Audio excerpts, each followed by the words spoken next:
Siap.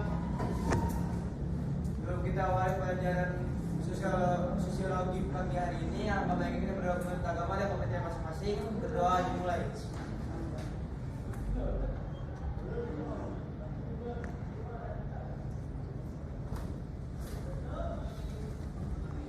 Proses memberi salam. Assalamualaikum warahmatullahi wabarakatuh. Waalaikumsalam warahmatullahi wabarakatuh. Selamat pagi semua. Kan konflik di perang samping yaitu dengan dialog dan mediasi. Pemerintah dengan memfasilitasi dialog antara kedua belah pihak untuk mencari polisi dengan berlanjutan untuk perwakilan dari kelompok tertentu dengan kelompok yang lainnya. Nah, yang kedua itu pendidikan pemberdayaan. Nah, upaya pendidikan dan pemberdayaan masyarakat dapat membantu mengurangi ketidakpahaman dan mendorong dialog yang konstruktif antara suku Dayak dan Madura. Masyarakat dapat diberi kesempatan untuk belajar tentang budaya, nilai, dan adat istiadat. Nah, yang ketiga pembangunan ekonomi. Pembangunan ekonomi yang adil dan eksklusif dapat membantu mengurangi kesenjangan sosial antara suku Dayak dengan suku Madura. Nah, yang keempat itu penegakan hukum. Pemerintah harus menegakkan hukum dan mengambil tindakan tegas terhadap pelaku kekerasan. Hal ini dapat membantu menciptakan rasa keadilan dan mengurangi kemungkinan konflik kekerasan di masyarakat. Yang kelima yaitu pembentukan komisi perdamaian. Pembentukan komisi perdamaian yang independen dan inklusif dapat membantu mempromosikan dialog yang konstruktif antara kedua pihak yang mencari solusi yang adil dan berkelanjutan. Ya, itu cara upaya menyelesaikan konflik di perang samping.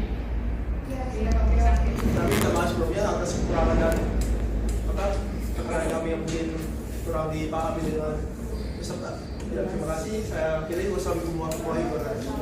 Kita lanjutkan presentasi berikutnya dari kelompok kolaboratif. Kelompok kolaboratif buat ini ya, apa namanya? Apa itu? Kantor. Bukan buat kantor. Kita kemarin juga. Laptop Ini di situ. bantu jawaban.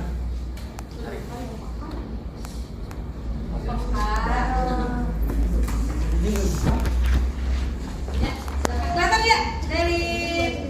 Nah, nanti sambil dijelaskan ya. Sambil dijelaskan ya. Oke. Assalamualaikum warahmatullahi wabarakatuh. Perkenalkan, kami dari kelompok kolaboratif ingin membagikan hasil presentasi kerja kami. Perkenalkan, nama saya Resi Febriana. Nama saya Aminah Hamadina. Nama saya Zahra Maria. Nama saya Teguh Fatih. Nama saya Ya, jadi di sini ada yang tahu tadi sebelumnya ini gambar apa? Perang. Gambar Ini teroris. adalah gambar bendera GAM. Apa itu GAM? GAM adalah gerakan Aceh Merdeka. Apa itu gerakan Aceh Merdeka? Gerakan Aceh Merdeka adalah gerakan bersenjata yang terjadi di Aceh dikarenakan rasa kecewa kepada pemerintahan yang terjadi pada zaman Presiden Soeharto.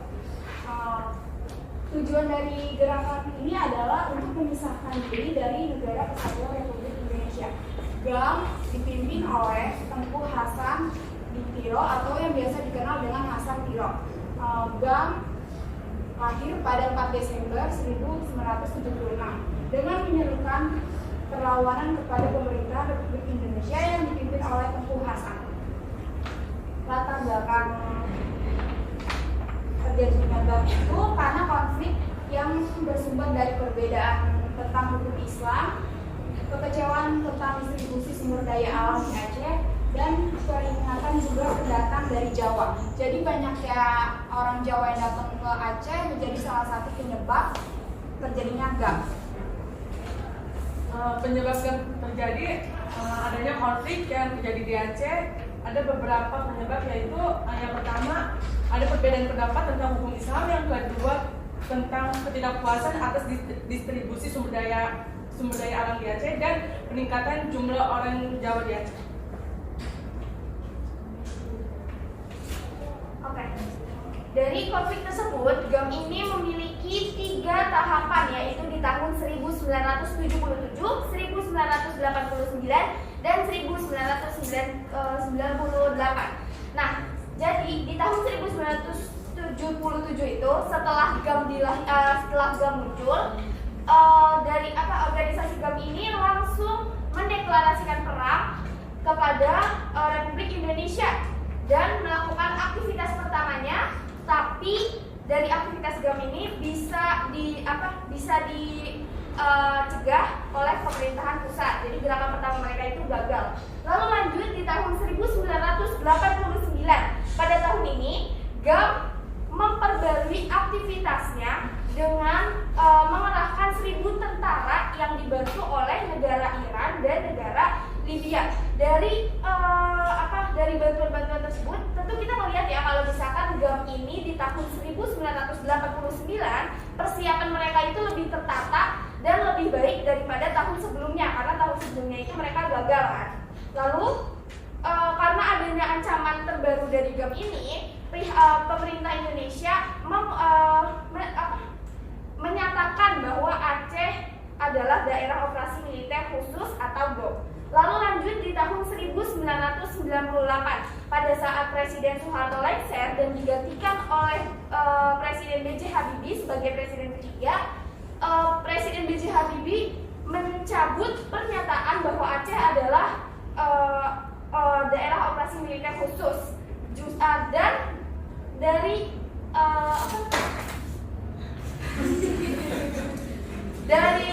pernyataan B.J. Habibie ini justru GAM ini semakin meningkat lagi, bahkan pasukannya yang tadinya hanya 1.000 menjadi 5.000. Jadi di tahun 1998 ini GAM mulai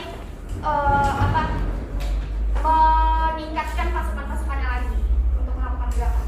Pihak pemerintah Indonesia dan GAM pada 27 Februari 2005 bersama-sama memulai langkah perundingan dengan melakukan pertemuan di Finlandia. Akhirnya, kenapa dia itu harus menemui ke Finlandia? Karena itu adalah salah satu bentuk mediasi. Karena Finlandia itu adalah negara paling damai.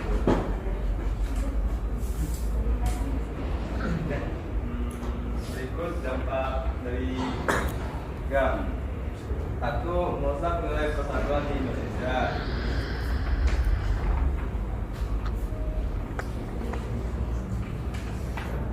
1. Merusak nilai persatuan di Indonesia. 2. Menimbulkan banyak korban tak bersalah.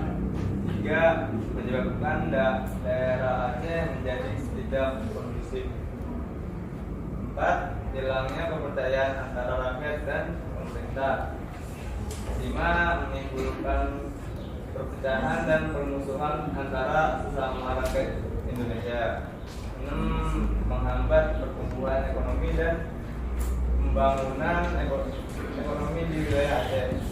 7. Menimbulkan ketakutan dan kesengsaraan bagi rakyat Aceh.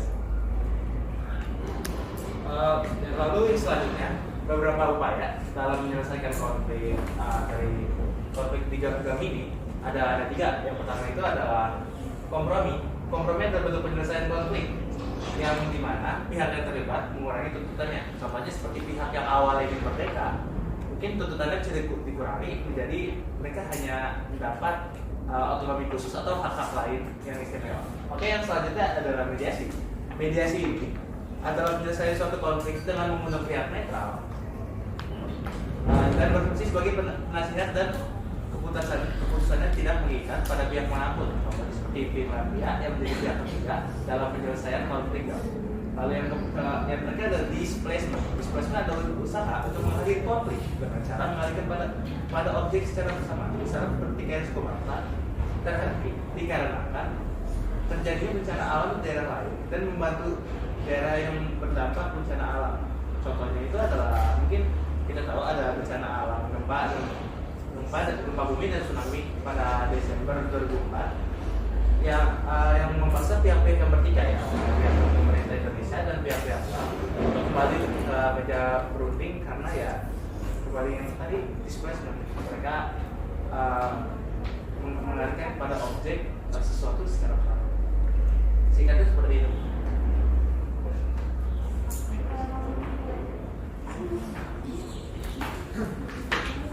Oke, jadi karena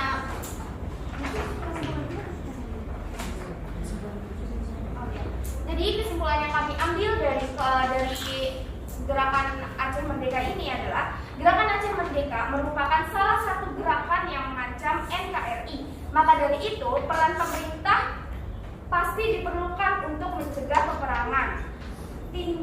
Tidak karena GAM dapat memecah belahkan antara sesama rakyat Indonesia. Penyelesaian dari konflik ini bisa melalui mediasi yang mendatangkan pihak ketiga yaitu Finlandia dan memberikan beberapa hasil keputusan dengan sudah terrealisasi sesuai keinginan masing-masing pihak. Oke. Dari penjelasan dari kelompok kolaboratif ini apakah lagi? Biasa dari kelompok aktif. Nah, di sini tadi saya terdapat poin yang mungkin bisa saya tanyakan. Pertama, GAM kan gerakan bersenjata yang berasal dari rasa kecewa terhadap pemerintahan Indonesia. Nah, di balik itu pasti ada kebijakan yang membuat pergerakan GAM itu bisa terjadi. Nah, pergerakan GAM hingga Presiden Soeharto itu mundur. Apa sih yang kebijakan yang mungkin GAM itu sampai bisa terjadi konflik seperti itu? Ya, terima kasih. Tanpa GAM bisa konflik apa yang memicu GAM itu terjadi kan? Ya, kebijakan yang memicu kenapa masyarakat Aceh menginginkan merdeka gitu ya, lepas dari Indonesia intinya gitu ya. Kebijakan apa yang coba buat kelompok kolaboratif? Boleh jawab. Boleh, silakan. Oke, saya Teguh Marian dari Absen 34. Mungkin ada salah satu kebijakan yang menurut saya menjadi salah satu faktor kenapa Aceh merasa selain rasa kecewa itu adalah dengan adanya daerah operasi militer. Nah, yang saya pernah baca dalam Wikipedia dan teman-temannya, daerah operasi militer ini nggak cuma menargetkan orang-orang GAM doang, tapi kan dengan mereka juga menyaring ya. Dengan menyaringnya itu mungkin mereka dengan cara kekerasan, mengacung-ngacung warga desa, membakar desanya agar ya warga-warga desa itu tidak menyimpan orang-orang GAM di dalam desanya, sehingga ya ruang lingkup GAM semakin sempit dan itu yang diinginkan agar konflik itu cepat selesai gitu. Tapi secara mereka ya tentu saja salah karena mereka menggunakan kekerasan di dalamnya. Singkatnya seperti itu. Sedikit ibu tambahkan ya, kenapa gerakan Aceh Merdeka ini muncul. Jadi review sedikit ke belakang dulu waktu di masa Orde Lama mungkin pernah mendengar gerakan DITI. DITI kan ada di Aceh, Jawa Tengah ya. Nah di Aceh kan Daud Boro tuh. Daud Boro ini kan kenapa muncul menyatakan bergabung dengan Sekar Majiman Jakarta Selatan di Jawa Barat? Karena rasa tidak puas, kecewa terhadap pemerintah, berbagai macam kebijakan. Nah, untuk DITI Aceh, mereka menginginkan tadi kan di kelompok kolaboratif dibahas tegaknya syariat Islam di Kota Serambi Mekah. Ternyata itu kan belum bisa dipenuhi oleh pemerintah di masa Orde Lama. Oke, jadi pemerintah menyelesaikan upaya DITI itu dianggap oleh pemerintah 1960 selesai. Nah, ternyata gerakan ini tidak pupus langsung seperti itu ya. Muncul kembali di masa Orde Baru dalam bentuk gerakan Aceh Merdeka yang lebih kuat lagi. Nah, jadi kalau bisa dilihat ini sudah ada akar sebelumnya di masa Orde Lama, muncul kembali di masa Orde Baru. Makanya dari pertanyaannya Herdian tadi, selain rasa kecewa, kenapa muncul GAM ini ya tadi salah satu faktornya. Terus pemerintah di masa Orde Baru menerapkan yang tadi dijelaskan sama kelompok DOM, daerah operasi militer, yang tidak melihat korbannya itu anak-anak atau perempuan segala macam. Jadi sebenarnya dilindungi ya, tapi kan namanya dalam situasi seperti itu pasti konflik tidak bisa dihindari. Oke, ya terima kasih ya. Silakan. Belum. Mungkin segitu saja dari kelompok kami. Kurang lebihnya mohon maaf. Assalamualaikum warahmatullahi wabarakatuh. Kita silakan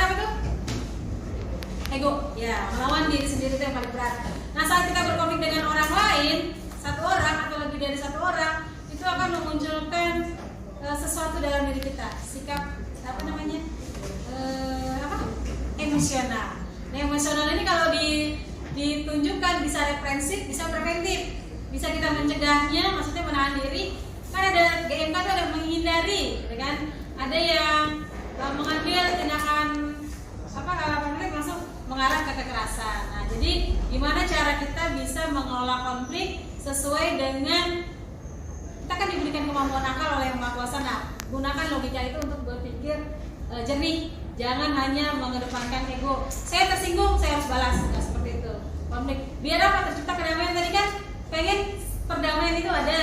Nah, hindari konflik-konflik walaupun tidak bisa dihindari. Paling tidak kita bisa mencegahnya sedikit ya. Oke.